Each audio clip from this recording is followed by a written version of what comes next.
तो ये वाला एफवीजी काम नहीं क्यों, ये वाला एफवीजी काम क्यों नहीं, और ये वाला एफवीजी क्यों काम किया, क्यों, इसके पीछे रीजन क्या है, सोचो, इसको विजुअलाइज करो। ये वाला एफवीजी काम इसलिए नहीं किया क्योंकि इसके पीछे कोई कॉन्टेक्स्ट ही नहीं था। क्या इस एफवीजी से पहले कोई लिक्विड स्विप हुआ था? नो। कोई आईडीएम स्विप हुआ था? नो। कोई हाई टाइम फ्रेम का बायस था? नो। तो ये एफवीजी काम क्यों नहीं करेगा? क्यों करेगा ये एफवीजी काम? नहीं करेगा ये एफवीजी काम।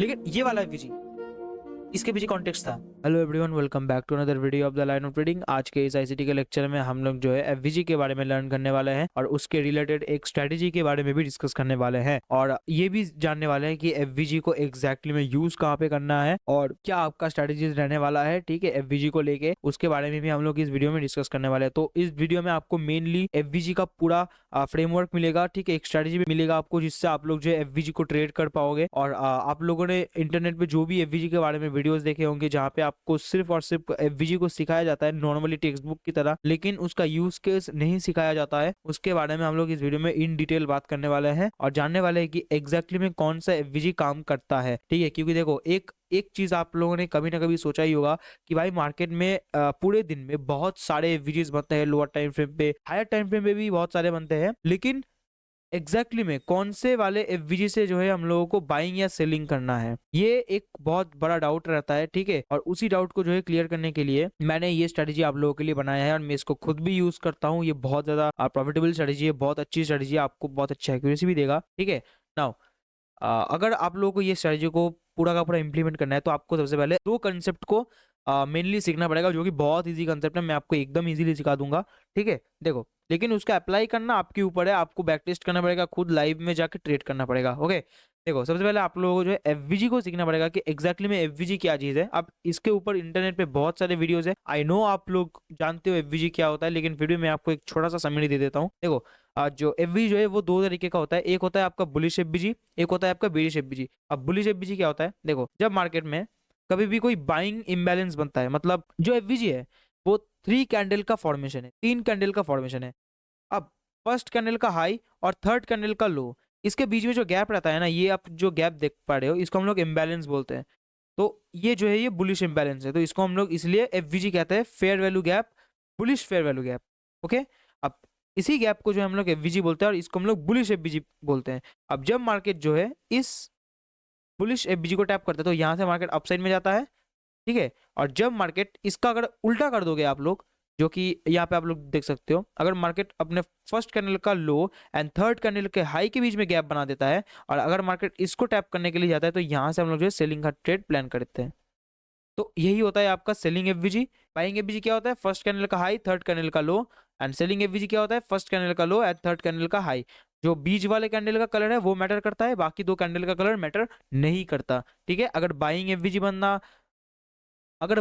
बनना होता है तो वहां पे जो मिड वाला कैंडल है, फर्स्ट सेकंड, जो ये सेकंड वाला कैंडल है, इसका कलर ग्रीन होना चाहिए। अगर सेलिंग एफवीजी बनाना चाहता है तो ये जो मिडिल वाला कैंडल है, फर्स्ट कैंडल, और ये जो मिडिल वाला कैंडल है, इसका कलर जो है रेड होना चाहिए। मेरा यहाँ पे ब्लैक दिखा रहा है क्योंकि मेरा थीम चेंज है, यहाँ पे आपको रेड दिखेगा, ओके।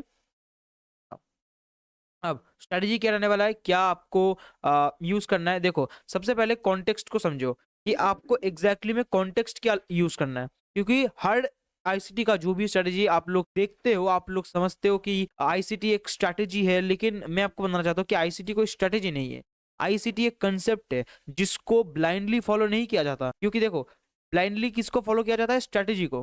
कोई भी स्ट्रेटजी हो उसको आप लोगों ने एक प्री डिफाइंड रूल के साथ बनाया है कि ये रूल रहने वाला है, उसको ब्लाइंडली फॉलो किया जाता है। लेकिन आईसीटी कंसेप्ट्स को ब्लाइंडली फॉलो नहीं किया जाता, इसको एक कॉन्टेक्स्ट चाहिए होता है, एक डायरेक्शन चाहिए होता है। कि डायरेक्शन का मतलब मैं आपको क्या बोलना चाहता हूं, अगर आपका डायरेक्शन क्लियर नहीं है, मैं ये हर एक वीडियो में बोलता हूं कि डायरेक्शन सबसे पहले क्लियर करो। अगर आपका डायरेक्शन क्लियर नहीं है, आपके 90% ऑफ द ट्रेड लॉस होने वाला है। अब पहला क्वेश्चन ये आता है कि डायरेक्शन निकाले कैसे। सबसे पहला इंपॉर्टेंट चीज है कि मार्केट स्ट्रक्चर अगर आप लोगों को पढ़ना नहीं आता तो आपको पास डायरेक्शन क्लियर नहीं आएगा। दूसरा, आपको लिक्विडिटी को सबसे इंपॉर्टेंस देना है, क्योंकि लिक्विडिटी जो है वो आपको डायरेक्शन भी बताता है। देखो, लिक्विडिटी कैसे काम करता है, मैंने आपको लिक्विडिटी के ऊपर भी वीडियो बनाया हुआ है, मैंने आपको बिग बैंक लिक्विडिटी भी समझाया हुआ है, जो कि मेरा पर्सनल एक मैंने उसको खुद बनाया है, मेरे मेरे जो है ट्रेडिंग एक्सपीरियंस है, ठीक है। आप उसको भी देख सकते हो, ठीक है। और लिक्विडिटी स्वीप के ऊपर भी मैंने आपको वीडियो बनाया हुआ है, ओके।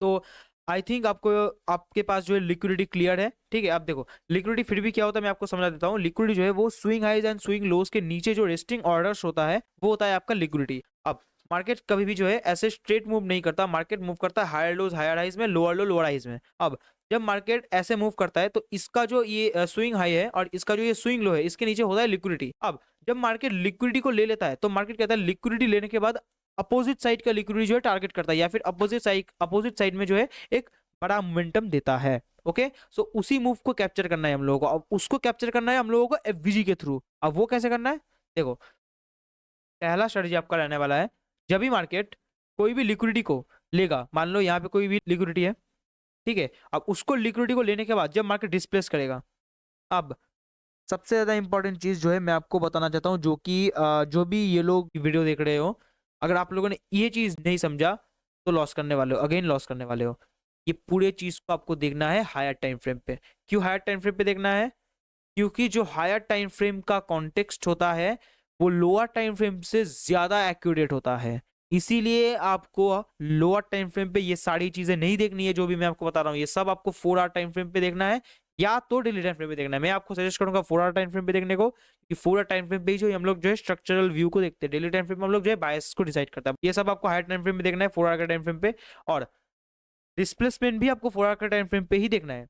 जब मार्केट कोई भी लिक्विडिटी को लेता है, मान लो यहाँ पे कोई भी लिक्विडिटी है, यहाँ पे कोई भी ऐसे स्विंग लो है, आप अगर आपका स्ट्रक्चर अप साइड में है तो जब मार्केट ऐसे डाउन साइड का लिक्विडिटी ले लेगा, अब उसके बाद जब इसके अपोजिट साइड में डिस्प्लेसमेंट आएगा, जो ये डिस्प्लेसमेंट है, डिस्प्लेसमेंट का मतलब क्या है, अगर जो लोग डिस्प्लेसमेंट नहीं समझते, ये बहुत ज्यादा इजी चीज है, आई थिंक आप जानते हो, लेकिन फिर भी मैं आपको बता देता हूँ। डिस्प्लेसमेंट जो है वो एक अपोजिट साइड का अपसाइड मूव है। कोई भी लिक्विडिटी या फिर पीओआई मार्केट जब टैप करता है ना, तो मान लो यहाँ पे कोई बुलिश ऑर्डर ब्लॉक है, उसको टैप करने के बाद जब मार्केट ऐसे एग्रेसिव मूव ऑफ साइड में देता है तो उसके अंदर पहला जो एफवीजी होता है, जब अगर उसके अंदर एफवीजी बन जाता है तो उसको हम लोग जो है डिस्प्लेसमेंट मार्क करते हैं, ठीक है। अब जब मार्केट लिक्विडिटी को स्वीप करने के बाद डिस्प्लेसमेंट देगा, उसके अंदर जो एफबीजी बनेगा, एक्सट्रीम वाला एफबीजी, वहां से आपको ट्रेड प्लान करना है। और जब मार्केट वो वाला एफबीजी टैप कर देगा, आपको वहां पे शिफ्ट करना है लोअर टाइम फ्रेम पे। अब आप लोग लोअर टाइम फ्रेम पे शिफ्ट करोगे एंड यहां से आप लोग जो है अपना बाइंग का ट्रेड्स कैप्चर करना स्टार्ट कर दोगे। ओके, ये आपका एकदम सिंपल श्योर शॉर्ट स्ट्रेटेजी रहने वाला है। ओके, नाउ अब हम लोग इसको चार्ट पे समझते हैं, ठीक है, कि चार्ट पे ये एग्जैक्टली में वर्क कैसे करता है। देखो सबसे पहले मैं आपको जो है एक एग्जांपल यहाँ पे दिखाता हूँ कि ये वाला जो मूव आया, ये वाला जो मूव आया, ये जो विजुअल टैप करके ये क्यों आया। देखो यहाँ पे था एक बिग बैंग लिक्विडिटी। अब बिग बैंग लिक्विडिटी क्या होता है, उसके पीछे का वीडियो मैंने आपको ऑलरेडी दिया हुआ है, उसको देख। आप इसको सिंपल लिक्विडिटी के हिसाब से भी देख सकते हो। देखो लिक्विडिटी, तो यहाँ पे 1 2 3, तो यहाँ पे 3 रेस्टिंग ऑर्डर्स इसके नीचे पेंडिंग है। तो जब मार्केट ने ये पूरा का पूरा लिक्विडिटी यहाँ पे ले लिया, ये जो बिग बैंग यहाँ पे ले लिया, ठीक है।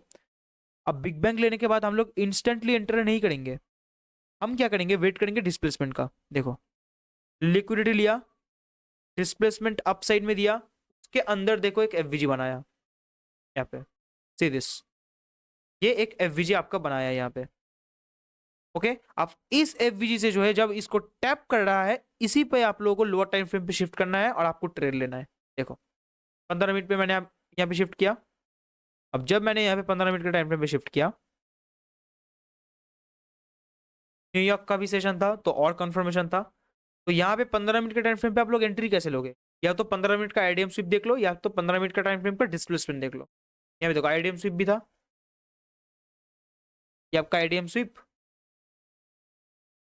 अगर आप लोग आईडीएम स्विप, बॉस चौक ये सब नहीं समझते तो आईसीडी का जो मैंने जो स्ट्रक्चर का वीडियो दिया हुआ है जरूर देख लेना। ओके, नाउ ये आपका आईडीएम स्विप, और आईडीएम स्विप होने के बाद 15 मिनट के टाइम फ्रेम पे ये जो आपका डिस्प्लेसमेंट है, ये इसका लास्ट वाला ऑर्डर ब्लॉक, आप यहाँ से जो है ट्रेड प्लान करोगे। ओके, आप यहाँ से जो है ट्रेड प्लान करोगे कहाँ तक, या तो आप मिनिमम 1:2 रख सकते हो, या तो यहाँ पे जो बिग बैंक है उसको आप लोग टारगेट कर सकते हो। ओके, सो आपको प्योर यहाँ पे 1:3.8 या फिर 1:4 आपको मिल जाएगा। ओके, क्लीन ट्रेड है एकदम, ठीक है। ये आपका पहला ट्रेड हुआ। एक और ट्रेड देखते हैं, एक और हम लोग एग्जाम्पल देखते हैं। अब अब एक सेलिंग साइड का एग्जांपल देखते हैं। ओके नाउ मैं आपको एकदम रिसेंट एग्जांपल ही दिखाऊंगा, मैं आपको ज्यादा पुराना एग्जांपल नहीं दिखाऊंगा। ठीक है, देखो यहाँ पे देखो, स्विंग आएगा लिक्विडिटी स्वीप। ये एक आईडीएम स्वीप भी है, अगर आप लोग नहीं जानते। यहाँ पे एक चेंज ऑफ कैरेक्टर भी हुआ था, और चेंज ऑफ कैरेक्टर होने के बाद क्या होता है, आईडीएम स्वीप, उसके बाद डिस्प्लेसमेंट एंड डाउन साइड।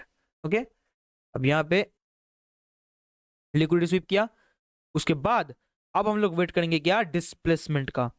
ये आपका आया डिस्प्लेसमेंट, उसके अंदर का ये आपका पहला एफवीजी सेलिंग साइड का, एंड ये एफवीजी टैब हुआ इस वाले कैंडल में। तो अब हम लोग इस वाले कैंडल के लोअर टाइम फ्रेम पे जाएंगे और देखेंगे कि यहाँ पे एंट्री कैसे बनता है। ओके, 15 मिनट के टाइम फ्रेम में जाएंगे। सीरीज यहाँ पे देखो, लोअर टाइम फ्रेम पे यहाँ पे मार्केट ने टैप किया। अब टैप करने के बाद आप लोग एंटर कैसे करोगे, कैसे एंटर करोगे, या तो आईडीएम स्विप देख लो, या तो डिस्प्लेसमेंट के लास्ट एफवीजी से, या फिर सेकंड एफवीजी से एंट्री बना लो। देखो आईडीएम स्विप हुआ डाउन साइड का, इसको टैप करने के बाद ये आपका आईडीएम स्विप, ये आपका स्विंग लो, ये आपका स्विंग हाई, ये आपका स्विंग लो, एंड के अंदर जो ये आपका एफवीजी प्लस ऑर्डर ब्लॉक, ये आपका पूरा का पूरा पीओआई, यहाँ से जो है आपका एक ट्रेड बनेगा। अगर आप इसके मेन थ्रेशोल्ड से न्यूयॉर्क ओपन होने के बाद एंटर करते हो तो आपका यहाँ पे एंट्री होगा। ओके, यहाँ पे आपका एंट्री होगा, and this is your SL. And अगर आप लोग सिर्फ इस वाले एक्सपेंशन को कैप्चर करते हो, इस वाले एक्सपेंशन को 1:10, आपका यहाँ पे 1:10 डन होता है। कैसे कैप्चर किया आपने, ये कैसे कैप्चर किया, सिर्फ एक सिंपल चीज को फॉलो करके। लिक्विडिटी स्वीप आपका डायरेक्शन बताएगा, एफवीजी आपको एंट्री देगा। लिक्विडिटी स्वीप आपका डायरेक्शन बताएगा, एफवीजी आपको एंट्री देगा लोअर टाइम फ्रेम पे। That's it. तो इस चीज को एकदम एकदम सिंपली इस चीज को देखो और इसको स्ट्रेटेजिकली सोचो कि ये क्यों मूव दे रहा है, क्योंकि लिक्विडिटी स्वीप हो चुका है। डिस्प्लेसमेंट, अब डिस्प्लेसमेंट के अंदर क्या होता है, जब मार्केट लिक्विडिटी स्वीप दे देता है तो अपोजिट साइड के लिक्विडिटी अब टारगेट करेगा। तो क्या होता है वहां पे, जब लिक्विडिटी स्वीप करता है उसके बाद पहला एफवीजी आपको ये डायरेक्शन देता है कि अब मैं मार्केट में ऊपर जाने वाला हूं, ये कंफर्म है मैं ऊपर जाने वाला हूं। तो वहां से एंटर प्लान करते हैं हम लोग, एंट्री प्लान करते हैं। ओके, तो ये वाला एफवीजी क्यों काम नहीं किया, ये वाला एफवीजी काम क्यों नहीं, क्योंकि ये चेंज ऑफ कैरेक्टर था। अब ध्यान से देखो, कॉन्टेक्स्ट क्यों इंपॉर्टेंट है इसीलिए मैं आपको बता रहा हूं। ये चेंज ऑफ कैरेक्टर था, कोई लिक्विडिटी स्वीप नहीं था। मार्केट का स्ट्रक्चर भी आपको देखना पड़ेगा कि यहाँ पे देखो स्ट्रक्चर आईडीएम स्वीप अपसाइड, तो ये बुलिश स्ट्रक्चर था। यहाँ पे ये क्या किया, change of character, not a liquidity SVEEP. इसीलिए यहाँ पे ये वाला एफवीजी काम नहीं करेगा, आईडीएम स्वीप के बाद मार्केट डाउन साइड में जाएगा। और आई कैन गारंटी यू कि जब मार्केट यहाँ पे था, यहाँ पे कोई भी 15 मिनट के टाइम फ्रेम पे डिस्प्लेसमेंट दिया ही नहीं आपको एंट्री करने के लिए। तो अगर आप लोग यहाँ पे एंट्री प्लान भी करते तो भी आपको एंट्री नहीं मिलता। समझ रहे हो इस चीज को, कि टाइम एंड प्राइस कैसे वर्क कर रहा है। अगर मार्केट को ऊपर नहीं जाना होता है तो यहाँ पे डिस्प्लेसमेंट देगा ही नहीं, और अगर डिस्प्लेसमेंट देता है तो ऊपर जाएगा। लेकिन आई नो यहाँ पे डिस्प्लेसमेंट नहीं देगा, क्यों, चेंज ऑफ कैरेक्टर हो चुका है। आईडीएफसी के बाद मार्केट जो डाउन साइड में ही मूव देने वाला है। That's it. तो ये वाला एफवीजी कम नहीं क्यों, ये वाला एफवीजी कम क्यों नहीं, और ये वाला एफवीजी क्यों कम किया, क्यों, इसके वजह रीजन क्या है, सोचो, इसको विजुअलाइज करो। ये वाला एफवीजी काम इसलिए नहीं किया क्योंकि इसके पीछे कोई कॉन्टेक्स्ट ही नहीं था। क्या इस एफवीजी से पहले कोई लिक्विडिटी स्विप हुआ था, नो। कोई आईडीएम स्विप हुआ था, नो। कोई हाई टाइम फ्रेम का बायस था, नो। तो ये एफवीजी काम क्यों नहीं करेगा, क्यों करेगा ये एफवीजी काम, नहीं करेगा ये एफवीजी काम। लेकिन ये वाला एफवीजी, इसके पीछे कॉन्टेक्स्ट था, IDM sweep, change of character हो चुका था, आईडीएम स्विप के बाद डिस्प्लेसमेंट भी आ चुका था। तो यहाँ पे ये वाला एफवीजी काम करेगा, ये वाला एफवीजी काम करेगा, क्योंकि नीचे लिक्विडिटी का टारगेट भी बाकी है, चेंज ऑफ कैरेक्टर भी हो चुका है, स्ट्रक्चर भी हमारे साथ है, लिक्विडिटी भी हमारे साथ है, और डिस्प्लेसमेंट भी हो चुका है। तो कॉन्टेक्स्ट है यहाँ पे। एक चीज को समझो, ये जो वर्ड है ना कॉन्टेक्स्ट, ये बहुत इंपॉर्टेंट है ट्रेडिंग की दुनिया में। कॉन्टेक्स्ट, इस चीज को समझो, कॉन्टेक्स्ट जितना होगा आपके पास, आपका ट्रेड उतना बढ़िया होगा। यहाँ पे कॉन्टेक्स्ट था, प्रॉफिट दिया। यहाँ पे देखो liquidity SVEEP, displacement, context, move दिया। लेकिन यहाँ पे देखो कोई कॉन्टेक्स्ट नहीं, नो मूव। यहाँ पे देखो कोई कॉन्टेक्स्ट नहीं, एक बार ट्रैप, दो बार ट्रैप, तीन बार ट्रैप, चार बार ट्रैप, ट्रैप ही ट्रैप। यही कारण है कि ये वाला एफवीजी काम नहीं किया और ये वाला एफवीजी टैब होते से ही 400-500 पिप्स का मूव दिया। यही कारण है, यही कारण है, कॉन्टेक्स्ट। और इसी चीज को मैं आपको समझा रहा हूं कि कॉन्टेक्स्ट के साथ ट्रेड करो। आप पूरे चार्ट में कहीं पे भी देख लो, कहीं पे भी देख लो, आपको ये चीज देखा दिखेगा ही दिखेगा, हर एक चार्ट में दिखेगा आपको। यहाँ पे देखो, ये वाला एफबीजी काम क्यों किया, वाला भी देखो, इसको टैप करके ये मूव क्यों दिया, अप साइड में क्यों मूव दिया, क्योंकि यहाँ पे देखो बिग बैंग, बिग बैंग था, स्विप किया, पहला डिस्प्लेसमेंट, पहला एफबीजी साइड दे दिया आपको टारगेट। अगेन यहाँ पे देखो, तो देखो ये आपका एक एफबीजी, छोटा सा आपका यहाँ पे एक एफबीजी है, order block, FBG plus order block, देखो ये आपका एक एफबीजी। अब ये वाला एफबीजी काम क्यों किया, liquid sweep, displacement, FBG, downside, काम किया ना। ये भी देखो लिक्विडिटी बिग बैंक, अपसाइड का डिस्प्लेसमेंट, एफबीजी, इसको टैप किया, मूव दिया अपसाइड में, क्यों काम किया। और ये वाला काम क्यों नहीं किया, ये वाला देखो, ये वाला एफबीजी काम क्यों नहीं किया, क्योंकि इसके पीछे कोई कॉन्टेक्स्ट ही नहीं था, कोई आईडीएम स्वीप नो, कोई लिक्विडिटी स्वीप नो, ऐसे ही एक अपसाइड का एक एफबीजी बना दिया, तो काम नहीं करेगा, ऑब्वियसली बता काम नहीं करेगा। ये वाला डाउन साइड का एफबीजी काम क्यों नहीं किया, सोचो क्यों काम नहीं किया। लिक्विडिटी स्वीप तो यहाँ पे हुआ ही नहीं भाई, देखो यहाँ पे लिक्विड स्वीप है और इसको टच ही नहीं किया, कोई आईडीएम स्वीप भी नहीं किया, तो ये वाला एफबीजी काम नहीं करेगा, ये वाला डाउन साइड एफबीजी काम नहीं करेगा, ये वाला अपसाइड एफबीजी, अपसाइड का एफबीजी काम नहीं करेगा। समझे आप इस चीज को। तो अगर आप ये चीज समझ गए तो बहुत बढ़िया, अगर नहीं समझे तो वीडियो को बार बार देखो, और इसको अगर मास्टर करना चाहते हो ना तो मेरे वीडियो को बार बार मत देखो, लाइव चले जाओ, लाइव ट्रेडिंग करो, इस चीज को लाइव एग्जीक्यूट करो, बैक टेस्ट करो। और जो लोग कंसेप्ट को नहीं समझे कि एग्जैक्टली में इसको काम पे कैसे लगाना है, वो लोग इस वीडियो को 3-4 बार देख सकते हैं, उन लोगों के लिए ये वीडियो 3-4 बार है। लेकिन जिन लोगों को इसके ऊपर मास्टरी करना है वो लोग सीधा जाए लाइव पे, या फिर बैक टेस्टिंग करे, लाइव पे इसको एग्जीक्यूट करे तो ट्रेड करेगा। अब देखो यहाँ पे एक और सेटअप बन रहा है, देखो ये लिक्विडिटी स्वीप, यहाँ पे आपका एक स्विंग लो लिक्विडिटी स्वीप, अब यहाँ पे अगर एक डिस्प्लेसमेंट आता है अप साइड में, वहां के लास्ट वाले एवरेज से जो है हम लोग ट्रेड प्लान करेंगे अप साइड में। लेकिन अगर डिस्प्लेसमेंट नहीं आता है, ट्रेड नहीं करेंगे, दैट्स इट। आपको वीक में 2-3 ट्रेड अच्छे से करना है, ऐसा नहीं है आपको हर एक मूव को कैप्चर करना है। और अगर आप लोग इस स्ट्रेटजी को फॉलो करोगे, आप लोग ऑलमोस्ट मार्केट के बहुत अच्छे अच्छे मूव्स, मेजर मूव्स कैप्चर कर सकते हो, और बहुत इजीली कैप्चर कर सकते हो, 400-500 पिप्स, 600 पिप्स इजीली कैप्चर कर सकते हो, दैट्स इट। तो इसको अगर पूरा आपको सीखना चाहते हो, वीडियो को बार बार वॉच करना, और मिलते हैं गाइस किसी नेक्स्ट वीडियो पे। जय हिंद।